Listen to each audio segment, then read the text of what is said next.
5 years after burying his wife, millionaire Ethan Caldwell still lived under the shadow of grief. To the world, he was the picture of discipline, a father, a businessman, a man frozen in loyalty to the past.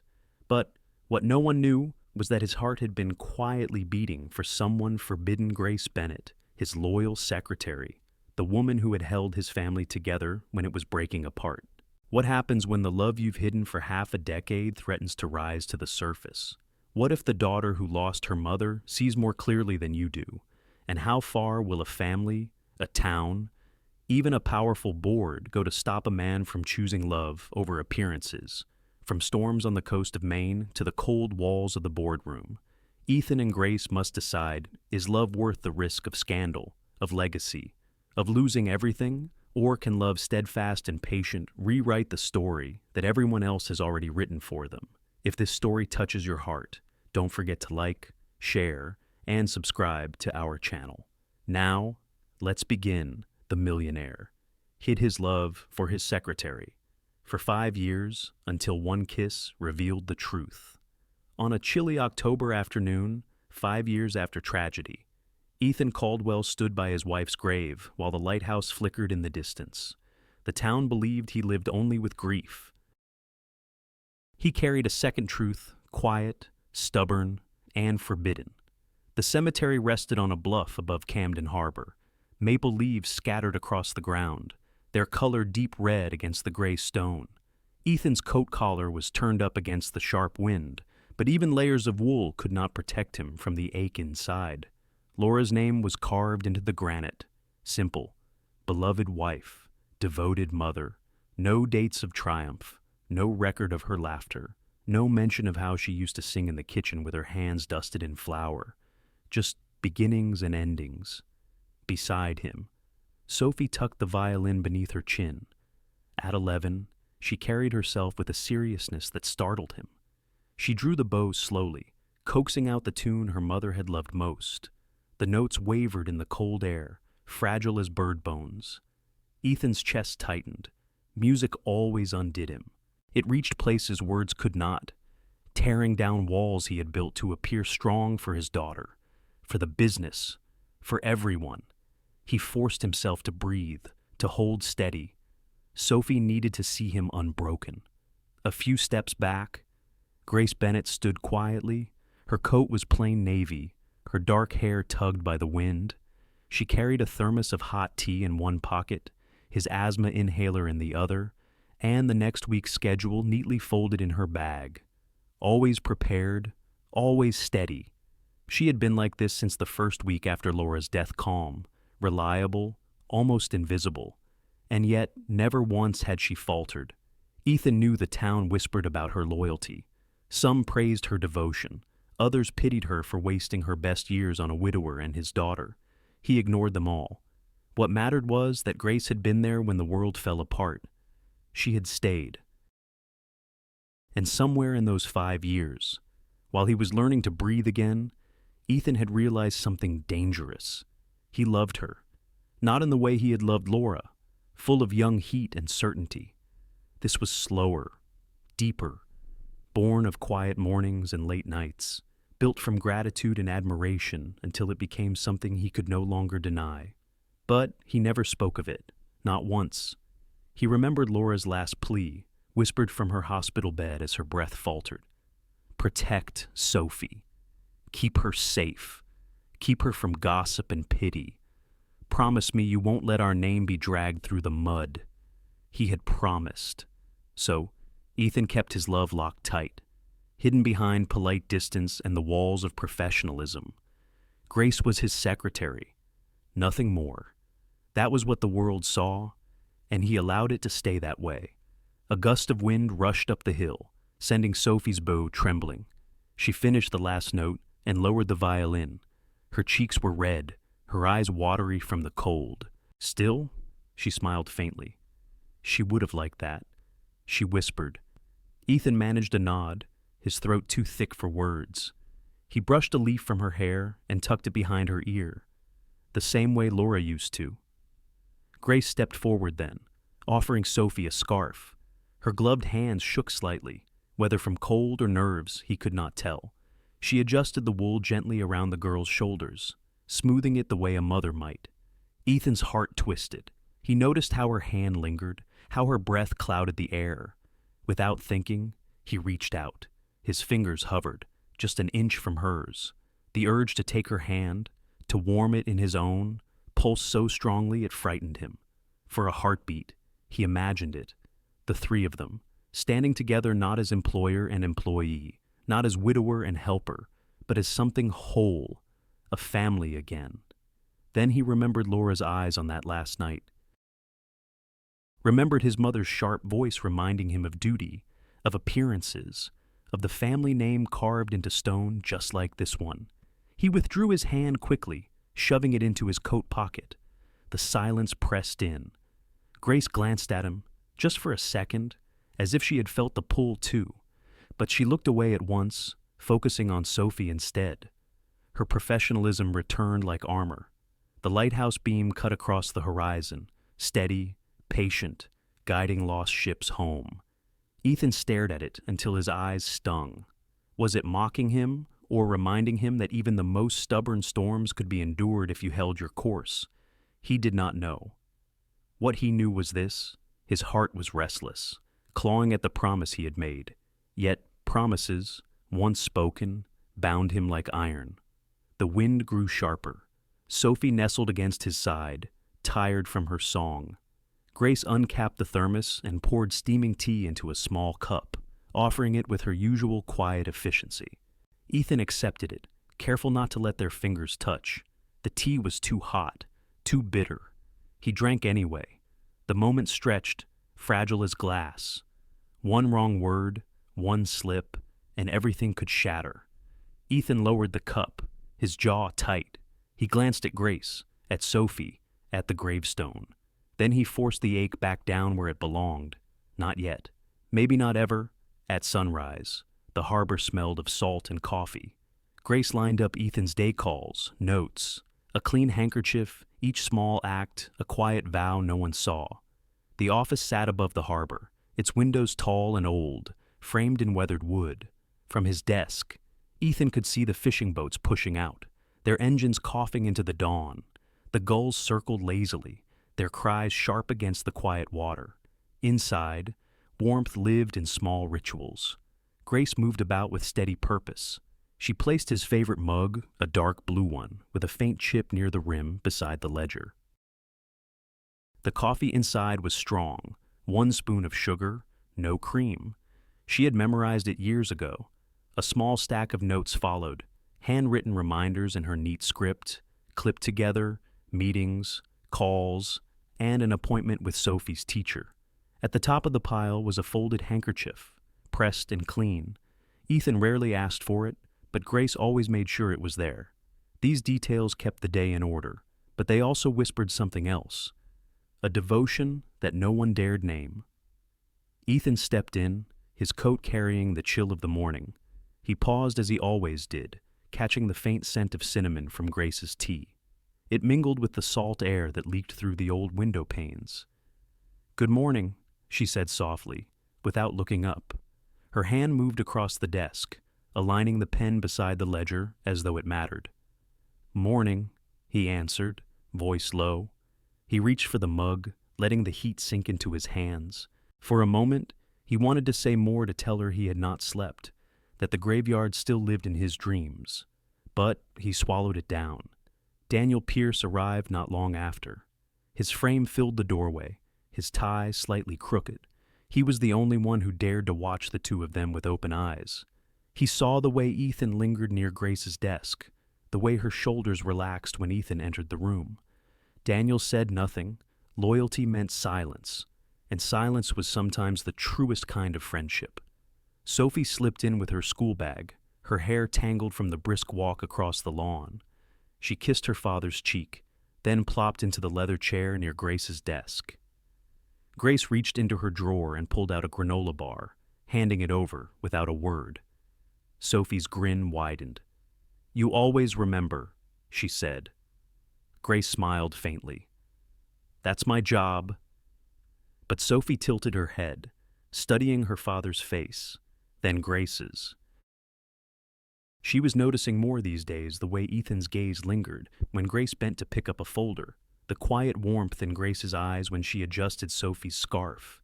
Children had a way of seeing what adults worked so hard to hide.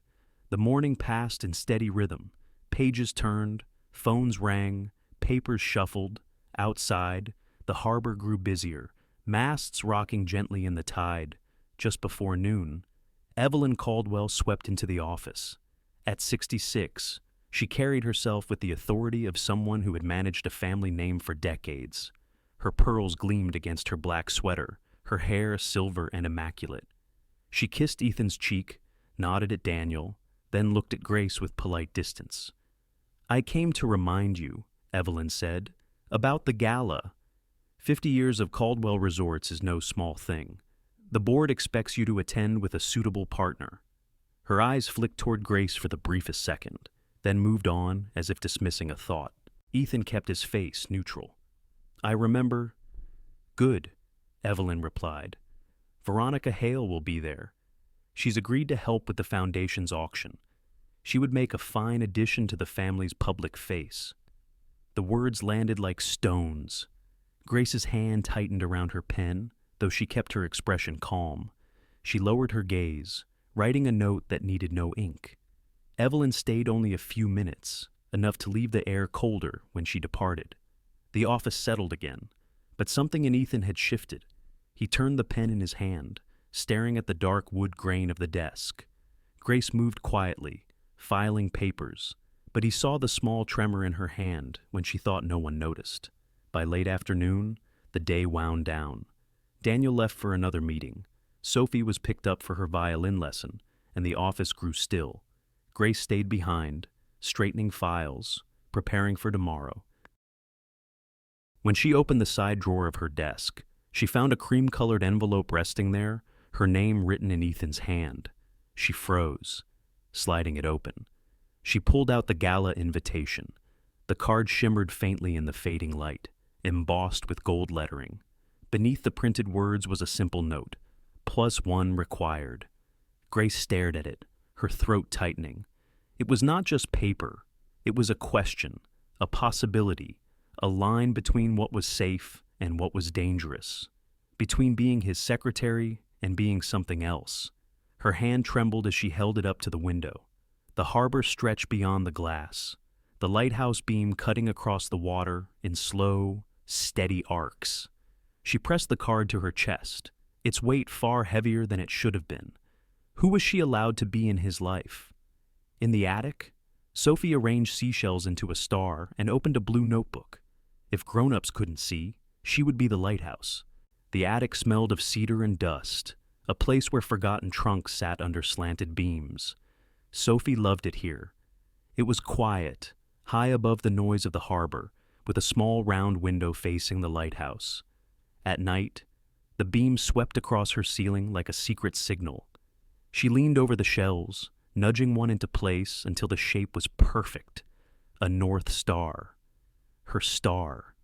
In her blue notebook, she wrote Operation North Star. Beneath it, a list of missions. Mission 1. Make Dad and Grace spend more time together. Mission 2. Show Dad how Grace already cared. Mission 3. Help Grace see she belonged with them. Her pencil tapped the page. She drew a little heart next to Grace's name and smiled. The first mission was easy. She waited until Ethan forgot his scarf one chilly morning, then whispered to Grace before they left, "Could you bring it? He'll get cold." Later that day, Sophie watched through the office window as Grace walked out to the car, scarf folded neatly over her arm. Ethan looked startled, then softened when she held it out. Sophie caught the flicker in his eyes, the one she had begun to recognize. Her second mission came on a Sunday. The house smelled empty without Laura's baking, so Sophie begged Grace to make apple pie with her. Grace hesitated, then rolled up her sleeves. They peeled apples together, cinnamon dusting the counter, sugar sticking to their fingers. Sophie laughed when flour streaked Grace's cheek, and Ethan, passing through the kitchen, paused at the doorway. He didn't say anything. He only stood there, one hand against the frame, his expression tender and far away. Sophie noticed. She tucked it into her notebook later that night. Proof. Her third mission was music. Sophie asked Grace to sit beside her during violin practice. Grace tapped the rhythm softly on the arm of the chair, humming to keep time. When Sophie faltered, Grace encouraged her with gentle words. Ethan peeked in again, and his gaze lingered longer than before. Sophie's heart thumped with excitement. Operation North Star was working, but Grace didn't seem to notice. Or maybe she noticed too much. When Ethan's eyes lingered, Grace looked away. When Sophie suggested they all go into town together, Grace made excuses about errands. She carried herself with invisible walls, careful and cautious. Sophie couldn't understand why. To her, it was simple. They needed each other. She saw it as clearly as the lighthouse beam on the water.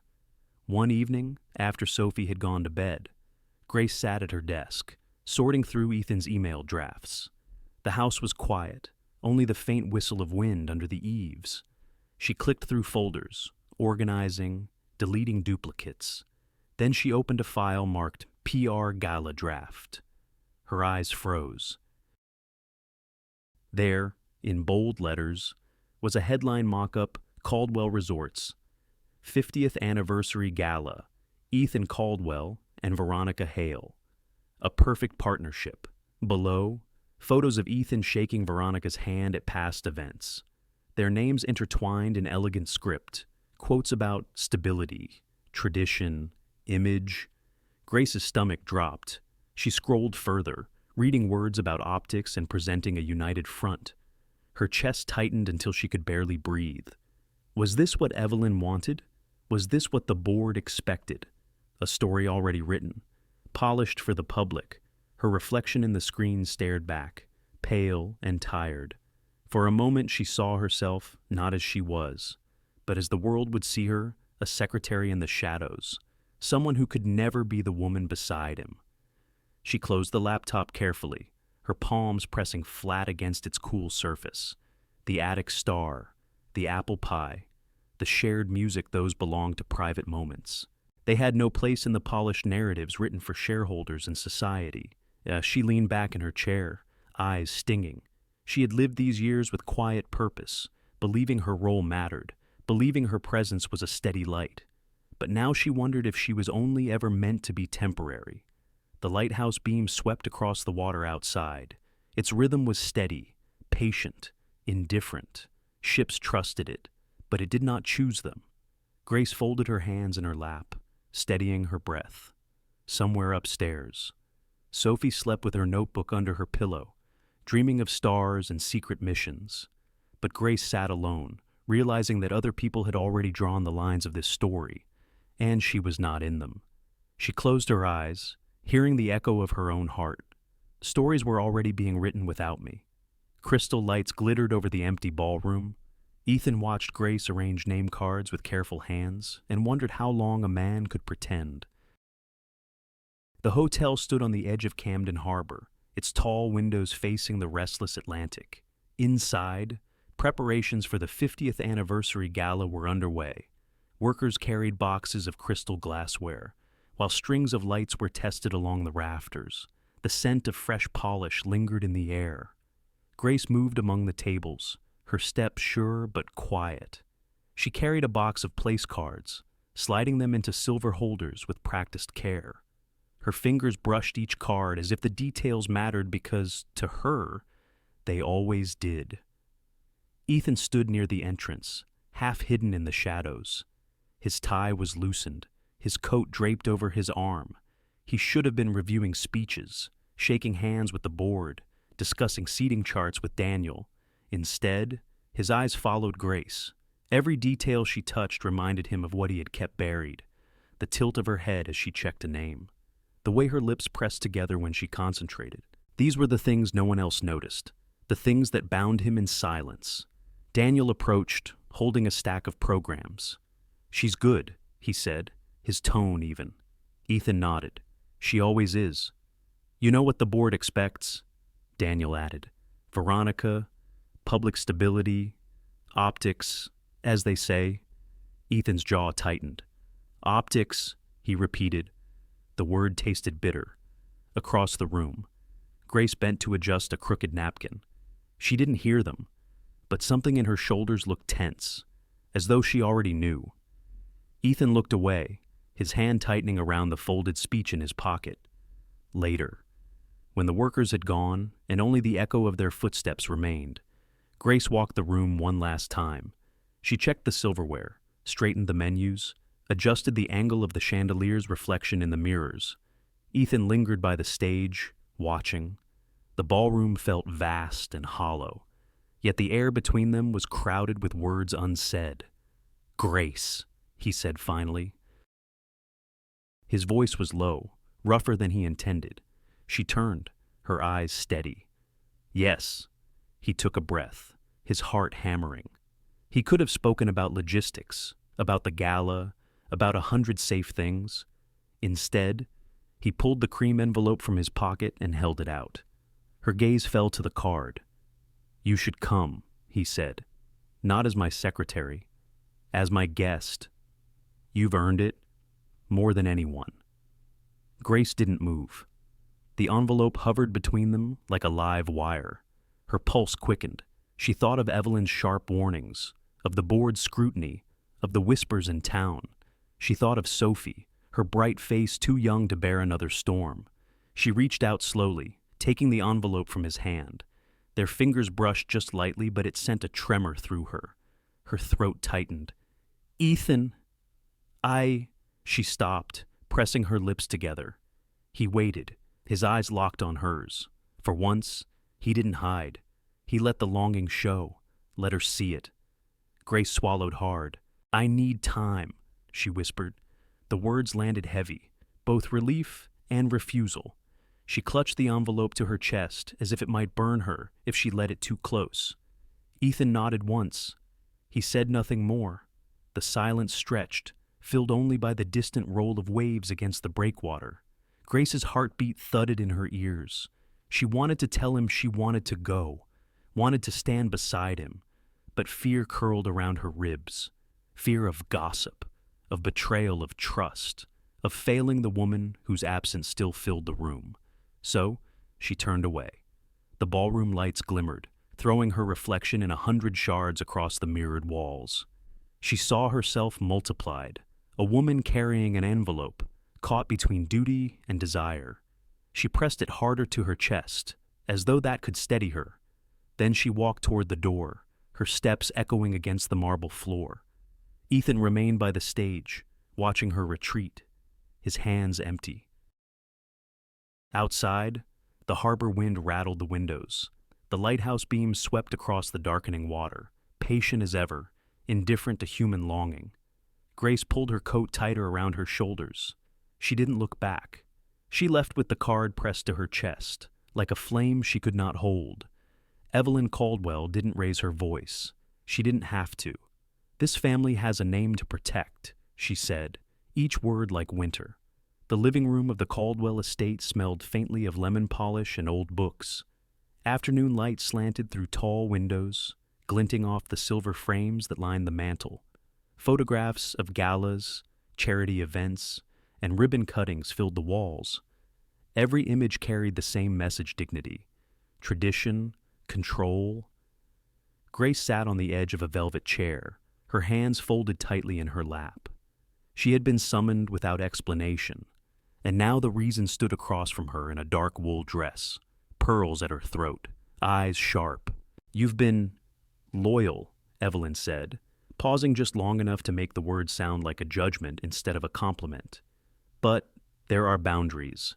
A secretary does not become more, not in this family, not in this town." Grace's fingers pressed harder together. "Mrs. Caldwell." "I never intended." Evelyn lifted her hand, silencing her. "Intentions don't matter. Appearances do. People are watching. The board has already expressed concerns." She moved to the mantel, lifting a frame that showed Ethan and Laura on their wedding day. They looked radiant, impossibly young. Evelyn's thumb brushed the edge of the glass. Laura carried this name with grace. with dignity. "You cannot imagine the weight of that. My son has responsibilities. To Sophie, to the company, to the Caldwell legacy." Grace's throat ached. She wanted to say she understood, that she respected Laura, that she had never tried to take her place, but the words stuck, heavy with guilt she hadn't earned but carried anyway. Evelyn replaced the frame, her voice cooling further. "Veronica Hale is everything this family needs. Established, respected. Her present silence is gossip.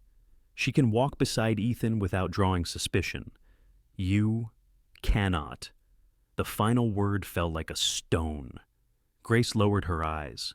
She could feel the walls of the room pressing closer, filled with portraits that stared down in judgment. "I trust you'll do the right thing," Evelyn said, turning away. Her heels clicked against the floor as she left, leaving behind the faint scent of her perfume and the chill of command. The room was quiet again. Grace sat perfectly still, her chest rising and falling too quickly. She focused on the ticking of the clock on the mantel, each second louder than the last. When she finally stood, her legs felt unsteady. She walked out of the estate, past the heavy wooden doors, past the manicured hedges, into the sharp autumn air. The lighthouse beam swept faintly across the harbor, steady and unbothered, while Grace's world tilted. Back at her desk in Ethan's office, she opened her laptop with trembling hands. She pulled up a blank document. The cursor blinked, waiting. Her fingers hovered over the keys, slowly, painfully. She typed the first words, "resignation letter."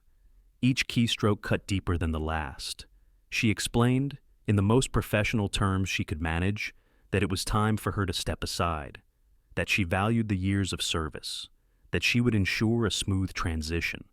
Her vision blurred.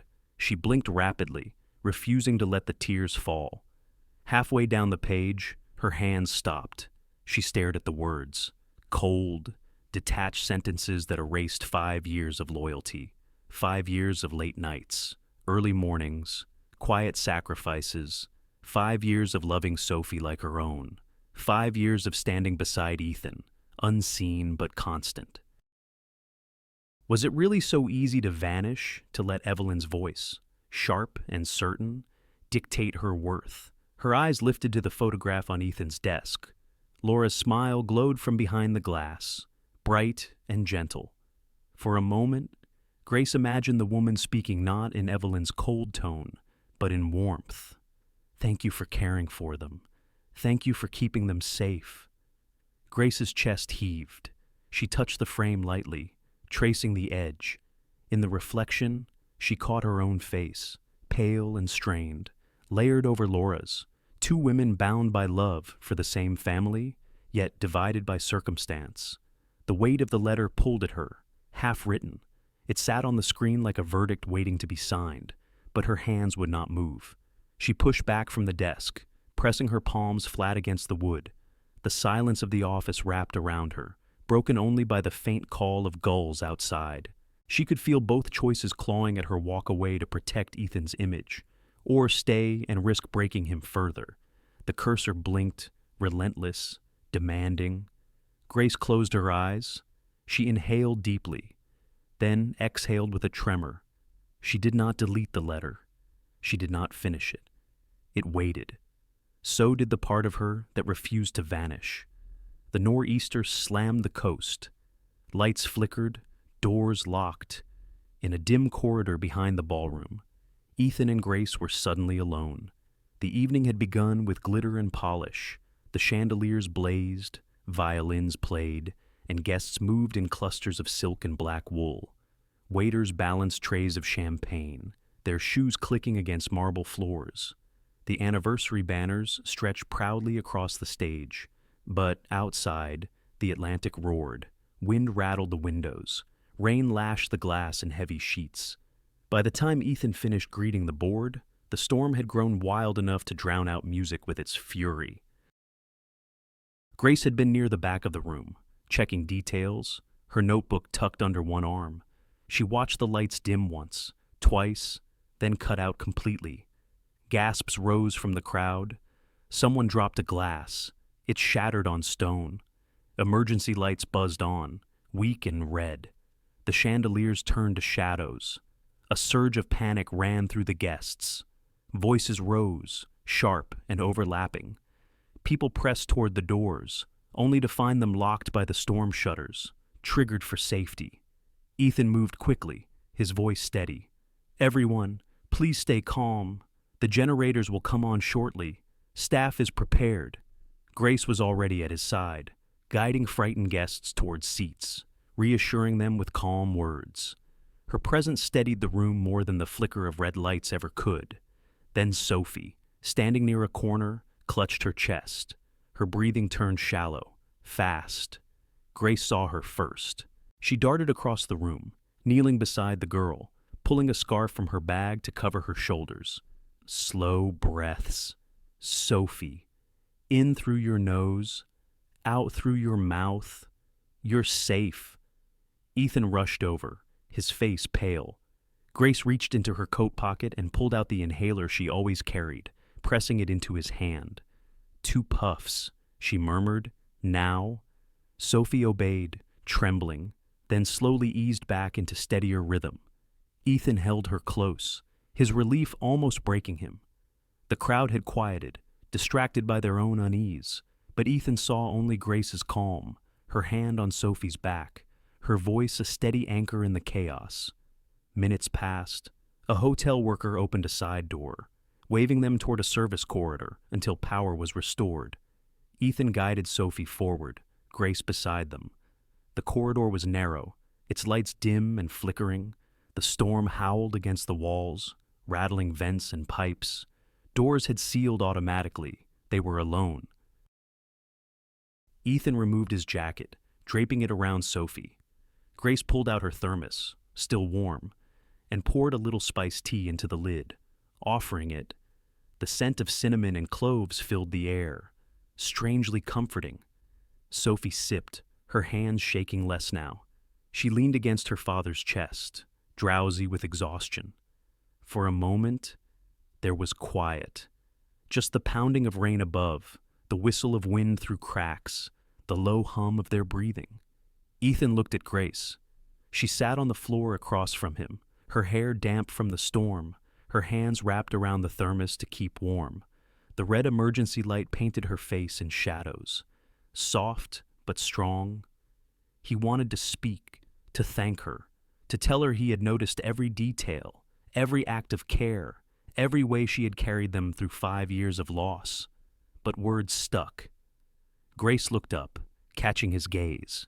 Her eyes widened, not in fear, but in something unspoken. She held it for a heartbeat, then dropped it, as if afraid of what she might admit if she didn't. Lightning cracked, the corridor lit in a white flash. Their shadows leapt across the wall, his tall and tense, hers steady and curved toward him. For a second, the 2 silhouettes merged, 1 figure instead of 2.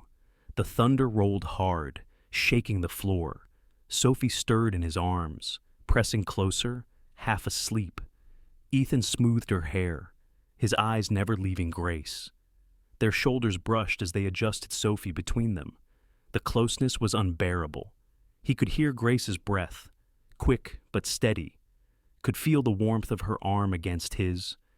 Everything in him wanted to close the distance, to let his hand slip into hers, to let the years of restraint collapse under the weight of this storm. But he remembered Evelyn's voice, sharp and cold. He remembered the weight of his promise to Laura. He remembered the board, the town, the name carved on the gravestone. He stayed still. The moment lingered like a held breath. Then, with a groan of metal, the emergency latch on the far door clicked open. A sliver of brighter light seeped through. Ethan rose carefully, lifting Sophie into his arms. Grace gathered the thermos, her movements brisk again, professional armor slipping back into place. They stepped apart as the door opened wider. Staff members appeared, ushering them back toward the ballroom, promising that generators were working now. Ethan nodded, his face unreadable. Grace walked slightly ahead, her back straight, the thermos steady in her hand. They pretended nothing had changed, But in the dark corridor, with lightning carving their truth across the wall, everything had, after the storm, the lighthouse steadied its beam on the empty terrace. Ethan reached for the truth he had starved for 5 years. The gala had ended in fragments. Guests were escorted out once the generators restored light, murmuring complaints mixed with relief. By midnight, the ballroom was half empty, scattered with half-drunk glasses of champagne and petals fallen from centerpieces. Ethan slipped away to the terrace, needing air. The storm had passed, but the sea still churned. Salt clung to the breeze. The lighthouse beam swept across the dark, a faithful rhythm against the restless water. Grace followed minutes later. She carried her coat draped loosely over her shoulders, her notebook tucked under her arm, though the night required no lists. She had come searching, though she told herself it was only to check if he needed anything more. They stood apart at first. The silence stretched, filled with the sound of waves slapping against stone. Ethan turned toward her, his face softened by exhaustion, by something deeper than weariness. "Grace," he said quietly. Her breath caught, the way he said her name low, certain, with a weight that reached her bones. He stepped closer, the terrace lights casting faint shadows across his face. "I can't keep pretending." She shook her head, half in denial, half in fear. "Ethan," but he closed the space between them. His hand lifted, hesitated, then touched her cheek as though he had finally surrendered to gravity. His palm was warm, his thumb trembling just slightly. For a moment, Grace stood frozen. Years of walls, of rules, of whispered warnings held her still. Then she exhaled, leaning just enough into his touch to let him know she wasn't running. The kiss was not rushed. It was slow, reverent, full of hunger carefully restrained. His lips pressed against hers with gratitude, with sorrow, with all the words he had buried since the night Laura died. Grace's hands rose, resting against his chest. She felt the steady thud of his heart, the storm inside him answering her own. For those brief seconds, the world fell away. There was no Evelyn, no board, no town with prying eyes. Just two people who had carried each other through years of silence, finally allowed to breathe the same truth. Then came the click, soft, almost swallowed by the wind, but unmistakable. Grace's eyes flew open. Ethan turned his head sharply. A figure stood at the edge of the terrace steps, camera lowered, a local photographer known for selling pictures to the Camden Gazette. His expression was guilty, but the damage was done. He darted away before Ethan could speak. The spell broke. Grace stepped back, her hand flying to her mouth. "Oh, God." Ethan's jaw tightened. "Grace, don't." But she was already shaking her head, fear rising like a tide. "They'll see, everyone will see." By dawn, the photograph spread faster than the storm clouds had. The image was grainy, but it didn't matter. Ethan Caldwell, the widowed millionaire, kissing his secretary under the lighthouse beam. The town buzzed, phones lit with messages. At the Harbor Cafe, whispers carried over coffee cups. Some voices held sympathy, others judgment. Too soon. Some muttered, inappropriate. Others said, at the Caldwell estate. Evelyn sat rigid in her chair, the newspaper trembling in her hands. Her pearls caught the morning light, but her face was pale with fury and hurt. She said nothing at first. Silence was sharper than anger. The board was less restrained. Emails poured in before breakfast, laced with words like scandal, damage control, press statement. Veronica's name was mentioned again and again, polished like a shield against chaos. Grace sat at her desk, staring at the photograph glowing on her screen. Her reflection stared back from the glass. Her lips parted in the kiss. Her eyes closed. She felt stripped bare.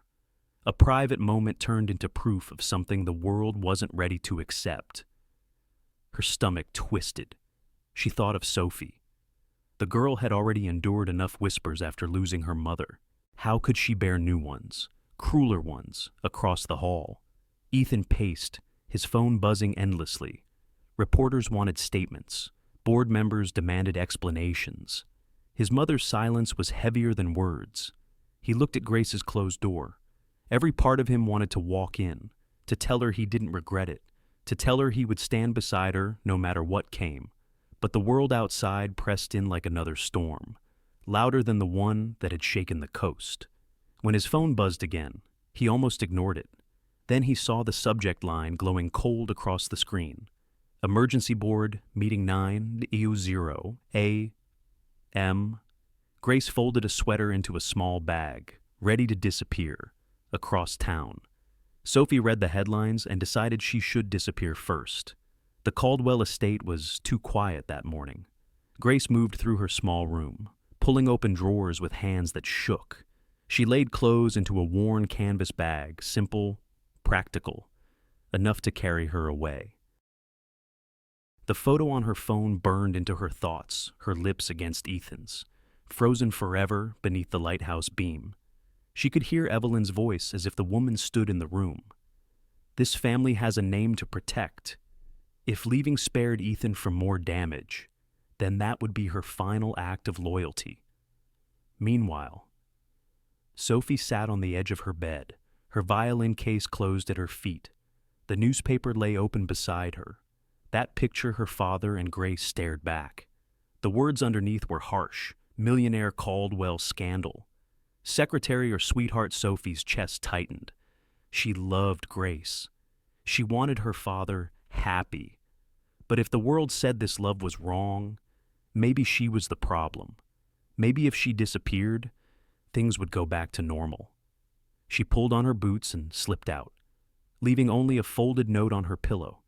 By the time Grace zipped her bag, the house was stirring. Ethan called for Sophie, his voice echoing up the staircase. Silence answered. He knocked on her door, then froze when he found the note. His heart dropped as he read it. I don't want to make trouble. I'll be at the lighthouse. Don't come. Panic ripped through him. Grace, she rushed from her room, bag in hand. What happened? She's gone, Ethan said, his face pale. She went to the lighthouse. The bag slipped from Grace's fingers, landing on the floor with a dull thud. We have to go. Minutes later, they were in his car, the wipers thrashing against thick fog.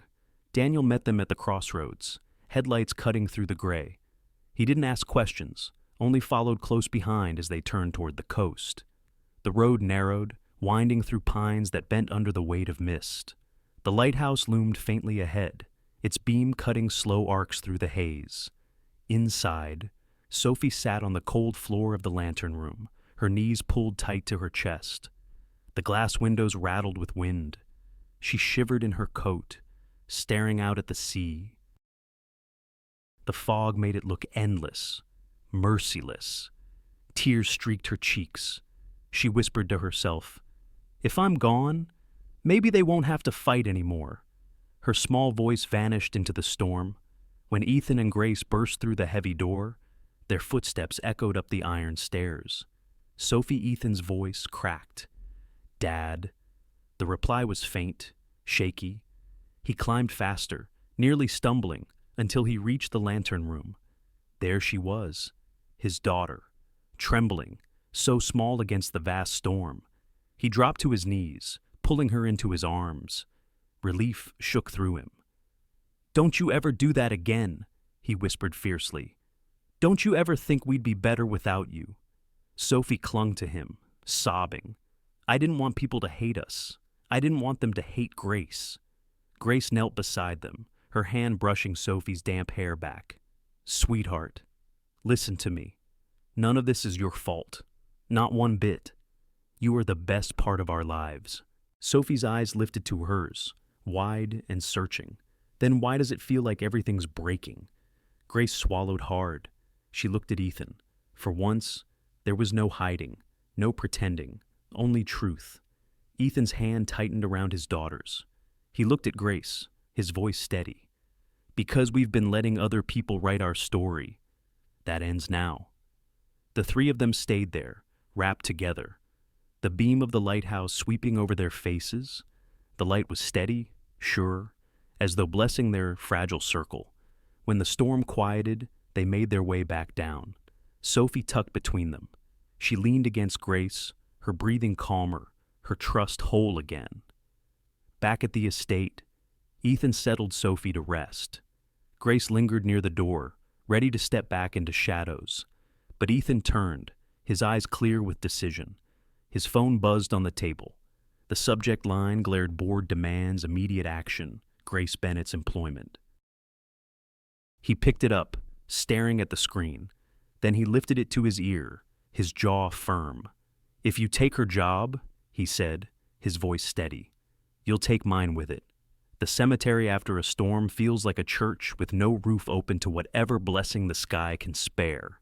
Ethan guided Grace and Sophie up the damp hillside. The grass was heavy with dew, each step soft and muffled. The air smelled of salt and earth. The storm's anger reduced now to quiet mist. Laura's grave stood beneath a maple tree, its branches stripped bare. Fallen leaves clung wetly to the stone. Ethan paused, his breath catching, as it always did here. For 5 years, this place had been both anchor and burden. Sophie held his hand tightly, her violin case bumping against her leg. Grace followed just behind, a folded envelope tucked carefully into her coat pocket. Her eyes stayed low, not out of shame, but respect.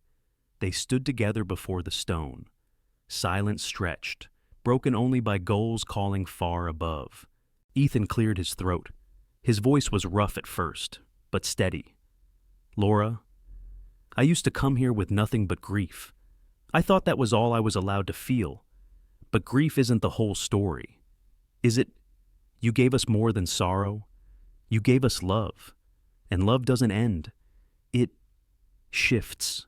It grows. It carries forward." He looked down at Sophie, then across to Grace. "I didn't understand that before. I do now." Sophie knelt, setting her violin case beside the stone. She traced her mother's name with small fingers. "Hi, Mom," she whispered. "I miss you, but I think you'd like Grace. She takes care of us. She makes apple pie almost like yours. And she keeps Dad from forgetting his scarf." Her smile wobbled. "She's not you. Nobody could be you. But she makes us feel home again." Grace's throat ached. She reached into her pocket and pulled out the envelope. Her hands trembled slightly as she placed it at the base of the stone. "I wrote you a letter," she said softly, "to say thank you for trusting me, somehow, with your family, for leaving behind a love so deep it could guide us even now. I'll never try to replace you, but I promise to honor what you built." The three of them stood in quiet, the mist curling around their shoulders. Then the clouds broke. A shaft of sunlight pierced through, falling directly across the grave. The wet granite glistened. A ribbon that had been tied around the bouquet of flowers stirred in the breeze, lifting, twisting, as if unseen hands brushed it gently. Sophie gasped. She heard us. Ethan felt his chest loosen, as though something long locked away had finally opened. His hand found Grace's, tentative but certain. For the first time, he didn't pull away. They stood like that father, daughter, and the woman who had become their anchor bathed in quiet light. It was not permission spoken in words, but it was enough. Grace closed her eyes, letting the warmth sink into her. She had carried doubt, fear, the weight of judgment, but here, beneath the broken sky, she felt a kind of peace she had not dared to hope for. Ethan exhaled slowly. The promise he had made to Laura no longer felt like a chain. It felt like a bridge, a path forward, not away. Sophie tugged their hands together, her small smile certain. "We're not broken anymore," she said. Ethan bent, pressing his forehead to hers. "No, sweetheart, we're not." The sun lingered for another breath, then slipped back behind the clouds. The moment faded, but it had already left its mark. As they turned to leave, Ethan's phone buzzed in his pocket. He glanced at the screen, jaw tightening. It was Daniel. He answered, his voice steady now, no longer wavering. "Yes, Daniel's voice came through, calm but urgent. "The board wants to hear from you. They've called a session. They want your plan." Ethan looked at Grace, at Sophie. Their faces were tired but lit with new strength. "We have one," he said simply. He ended the call and slipped the phone back into his pocket. They walked down the hill together, steps slower, lighter. The harbor spread wide below, the lighthouse beams steady in the distance. They left the hill with a plan, not just a hope. In a booth by the window, with a view of gulls and gray water, they split a burger and a life they could finally talk about. The diner sat on the edge of Camden Harbor, its neon sign flickering against the overcast sky. Inside, the air smelled of coffee, bacon grease, and the faint sweetness of pie cooling on the counter. The walls were lined with old photographs of fishermen and storms long past. Ethan slid into the booth, his shoulders tense but softening as Grace settled across from him. For once, no board members hovered, no headlines buzzed, just Formica tables, paper napkins, and the steady tick of the clock on the wall. A waitress poured coffee without asking. Grace wrapped her hands around the mug, savoring the warmth. Ethan reached for the ketchup bottle, twisting the cap loose, a habit born of years in diners just like this. For a while, they sat in silence, letting the ordinariness wash over them. After weeks of chaos, even the squeak of a straw in a glass felt like a blessing. Finally, Ethan leaned forward, his voice low but steady.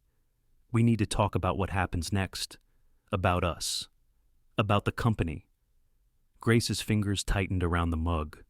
She nodded. "I know." He studied her face, memorizing the calm set of her mouth, the way her hair caught the faint light. "You can't stay my secretary. Not now. Not after everything. It isn't fair to you. Or Sophie. Or us." Her heart lurched. She had expected this, feared it, but the words carried a weight she hadn't braced for. "So, this is where I step aside," she said softly. "No." His answer was immediate, firm. "This is where we stop hiding. You've given more to this family, to this business, than anyone. You deserve a place that reflects that." Grace blinked, startled. "What do you mean?" Ethan reached into his coat and pulled out a folder. He slid it across the table. Inside was a draft proposal, Director of Community and Philanthropy. A new role, a new beginning. "You've been doing this all along," he said, "managing outreach, keeping the foundation running, making sure Sophie and I show up where we're needed. It's not a promotion, it's the truth catching up to you." Grace traced the letters on the page. Her throat tightened. She remembered late nights drafting thank you notes, organizing donations, balancing Sophie's schedule with Ethan's endless obligations. She had done it quietly, never expecting recognition. "This would put you where you belong," Ethan continued. "As my partner in the company, visible, respected, with the authority you've already earned." The waitress arrived with their order. One burger, split, fries piled high, 2 small plates. They waited until she left before speaking again. Grace pushed a fry through a smear of ketchup, her hand trembling. "And what about us?" Ethan held her gaze. "We'll be honest, with the board, with the town, with Sophie most of all, no more hiding, no more shame." The words sank into her, warm and terrifying. "People will still talk," she whispered. "Let them," Ethan said. "They've talked for years, Grace, but they don't live in our house. They don't sit at Sophie's bed when she can't sleep. They don't know how you've carried us." Her eyes burned. She tried to look away, but his hand reached across the table, steady, waiting, slowly. She laid hers over his. The clock ticked. The gulls cried outside. For a moment, the world felt astonishingly simple. Grace took a deep breath. "If I take this role, I want to do it right. I want to train someone to take over my current duties. I don't want people thinking I just left a mess behind." Ethan's smile was faint, proud. "Of course you don't. That's why you're the only one I trust." She laughed softly, shaking her head. You make it sound easy. It won't be easy, he admitted. The boardroom is colder than the storm we just survived, but we'll bring our own warmth. Her chest tightened with something that felt dangerously like hope. She looked down at the folder again, at the title that seemed both foreign and exactly right. Then she nodded, slowly, firmly. Yes, she said. I'll do it. Relief flooded his face. He squeezed her hand once, gently, before letting go. They finished the burger, splitting it down the middle.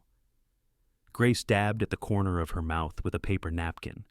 Ethan leaned back, watching her with an expression she hadn't seen in years, one of ease, of quiet joy. The waitress returned, offering pie. Sophie would have laughed at the sight of them both nodding at once. 2 slices appeared, steam rising from warm apple filling. They ate in silence, not because there was nothing to say, but because the air between them was finally full of truth instead of fear. Outside, the lighthouse beam swept across the water, steady and patient. Inside, 2 people began to believe they could step into its light without shame. The oak-paneled room smelled like old paper and polished rules. Ethan walked in with data, truth, and a heart he refused to hide. The Caldwell board had gathered at a long mahogany table. Silver pens clicked, papers rustled, and the air was tight with expectation. At the head sat the chairman, brows furrowed. Along the side, Veronica Hale crossed her legs neatly, her pearl earrings catching the light. Ethan stood tall. He carried a folder under one arm, Daniel at his side with a thick binder of reports. Grace waited outside, her new proposal printed, ready, though her hands trembled as she held it. The chairman cleared his throat. Mr. Caldwell, the matter at hand is both personal and public. Photographs have raised concerns. We must protect the company's reputation. What do you propose? Ethan set the folder down. I propose the truth, and a plan that strengthens, not weakens, this company. He opened the file, pulling out documents. First, an ethics policy. No executive should supervise someone they're personally involved with. To honor that, Grace Bennett will step down as my secretary. Her replacement will be trained within the month. Murmurs rose, but Ethan continued. Second, a role that reflects the work she has already done. Director of Community and Philanthropy. She's built the Foundation's programs quietly for years. We'll make it official. She will oversee charitable partnerships, educational grants, and outreach initiatives. It's transparent, ethical, and right. Daniel stepped forward, laying the binder open. Here are the numbers. Under her coordination, community donations rose 30%. Hospital partnerships expanded. Scholarship funds doubled. These are measurable results. He turned the page, revealing letters. Endorsements from the local church, from the hospital board, from school principals. They call her indispensable. Board members leaned closer, scanning the neat signatures and heartfelt words. Veronica's lips pressed thin. Optics are still an issue. A secretary becoming not a secretary, Daniel interrupted, his voice firm. A leader who's already been doing the job. The chairman raised a hand, silencing the room. And what of family perception society pages already speculate? Ethan drew a breath. They can speculate?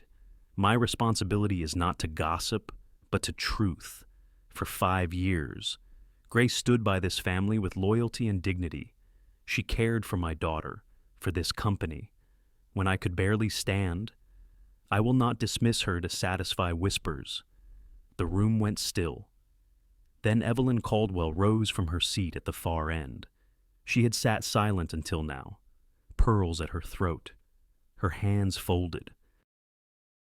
Her voice, when it came, was steady but softer than usual. I was opposed. Yes, I wanted tradition, safety, a polished solution. But I watched my son these past weeks, and my granddaughter. I saw what Grace means to them both. For once, the board should remember this company began as a family business. Family must still matter. Her words carried the weight of decades. Even the chairman paused. Silence hung, broken only by the scratching of a pen against paper as one board member noted something down. The chairman exhaled. "Very well. We will put it to a vote." Papers slid across the table. Pens moved. Ethan's pulse hammered, but his face remained steady. Grace waited outside, fingers twisting the edge of her proposal. The votes were counted. The chairman lifted his eyes. Approved. The stamp came down hard against the paper. Approved. Relief flooded Ethan's chest. He looked toward the door, where Grace now stood, frozen, disbelief in her eyes. Sophie, who had insisted on coming with her, squeezed her hand, whispering, "See, they know." For the first time in weeks, Ethan allowed himself to breathe fully. He gathered his papers, nodded once to the board, and walked toward the door. As he passed, Evelyn touched his arm lightly. No words, just the faintest gesture of acceptance. Grace's eyes met his as he stepped out. They were wet, but steady. She whispered, "You did it."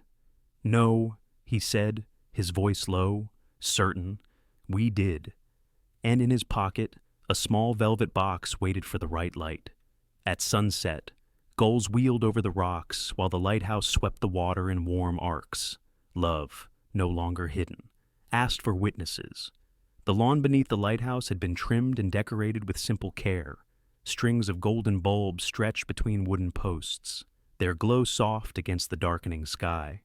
White hydrangeas bloomed in mason jars set along the aisle, their petals trembling in the breeze. Grace stood at the edge of the path, her dress light and unadorned, her hair pinned back with a few loose curls.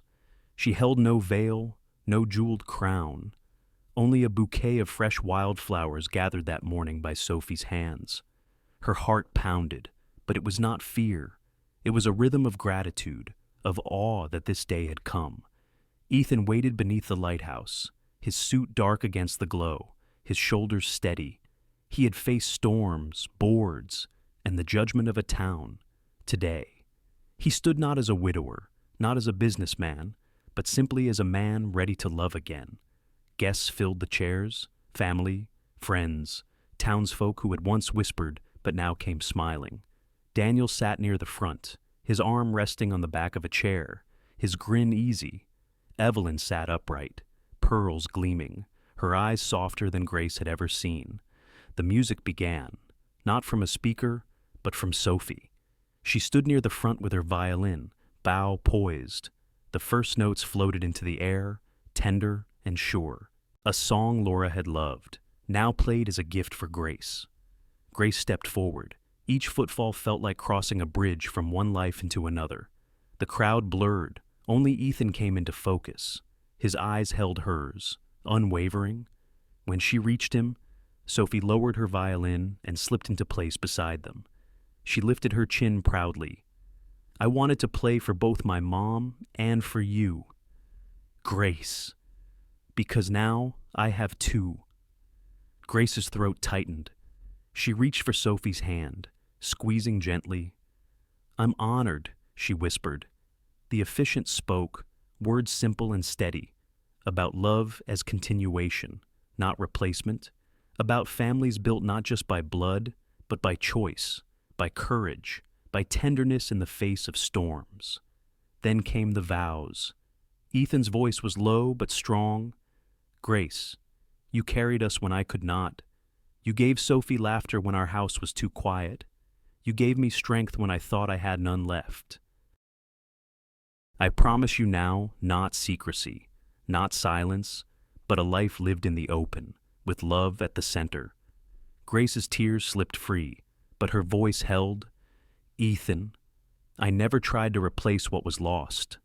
I only tried to honor it. I promise to keep doing that, to stand beside you, to care for Sophie as if she were my own, and to love you both for the rest of my days." The rings waited in a small wooden box carved with the image of a lighthouse. Sophie opened it with careful hands, presenting them as though they were treasure. Ethan slipped the band onto Grace's finger, his hand steady at last. Grace did the same for him, her fingers brushing his with reverence. Just as they finished, a beam from the lighthouse swept across them, golden in the dusk. It illuminated the moment, washing them in light as though the sea itself had chosen to bless their union. Gasps rose softly from the crowd, followed by smiles. Some called it coincidence. Others whispered it was Laura's blessing. Grace only knew it felt like protection, like being guided home. The officiant's voice carried through the hush. By the power entrusted to me, I now pronounce you husband and wife. Applause broke, warm and genuine. Sophie threw her arms around them both, her laughter rising above the cheers. Ethan kissed Grace not with secrecy, not with fear, but openly, under the eyes of family, friends, and the steady beam of the lighthouse. The reception was simple, set on long wooden tables strung with more lights. Plates of roasted chicken, bowls of salad, warm bread, and a modest cake topped with fresh cream. No excess, no spectacle. Just enough. Grace laughed as Sophie smeared frosting on Ethan's cheek. Daniel raised a toast, his glass lifted high. Evelyn leaned in to kiss Grace's cheek, her approval silent but sincere. As night deepened, music played from a single guitar, and guests danced slowly on the grass. Grace leaned against Ethan, his hand at her waist, their movements unhurried. Sophie twirled nearby, her dress catching the light, her laughter free. When the last slice of cake was gone and the lanterns burned low, Ethan and Grace walked down toward the shoreline, Sophie between them. The lighthouse beam turned, casting its patient glow over the rocks and waves. They stopped where the sand met the water. Ethan took Grace's hand, Sophie's in the other, together. They looked out at the horizon, at the sea that had once felt endless and cruel, but now seemed like promise. They walked toward the long shoreline together, the beam guiding them home. Life has a way of testing the heart through loss, through judgment, through the fear of starting again. Ethan's story reminds us that love is not a betrayal of the past, but a continuation of it. Grief may shape us, but it does not have to define the rest of our days. So many of us, especially as the years pass, feel pressured to live for appearances, what the neighbors might say, what tradition demands, what others expect. Yet the truth is simple love that is patient, respectful, and kind is always worth protecting. It may come later in life. It may arrive in unexpected ways, but it is no less real, no less deserving. Grace's quiet strength and Sophie's innocent hope remind us that family is not built by perfection, but by presence, by showing up, by choosing each other again and again, no matter the storms. For anyone carrying doubt or fear, let this story whisper a gentle truth. It is never too late to open your heart, to honor the past while still reaching for tomorrow, to let love, like a lighthouse, guide you home. Thank you, dear friends, for spending this time with us and walking through this heartfelt journey. Stories like this remind us that love, hope, and family can shine even in life's stormiest seasons. If this story touched your heart, please give it a like, share it with someone who might need a little light today, and don't forget to subscribe to our channel so you won't miss the next story waiting to be told. Your support means the world to us and together. We'll keep shining stories that inspire and heal.